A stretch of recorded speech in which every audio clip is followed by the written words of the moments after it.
Drones can seem to have a negative association. It seems that they're often seen as toys, and the industry doesn't always fully understand their full potential.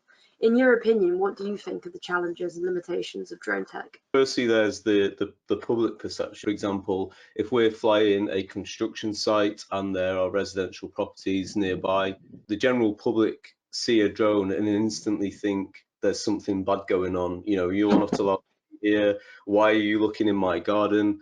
And 9 times out of 10, once you've explained what you're doing, that you're trained and qualified, insured, and you're here for a specific purpose, most people are understanding. But there's always a couple of people that seem to think, you know, even if you're following the distance regulations and you've done your full risk assessment and you're operating safely, if someone perceives that drone to be over their garden, even though it actually may not be, you get the odd person that comes at you and they just want to have a shout and a moan.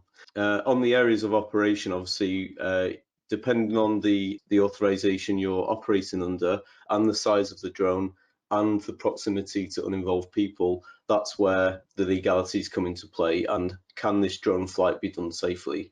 So, for example, if you're on an industrial estate or doing a land survey in the countryside, no problem. But if you're in a city, construction area, it's a very busy area, limited space for takeoff, then that's where it becomes a bit more tricky.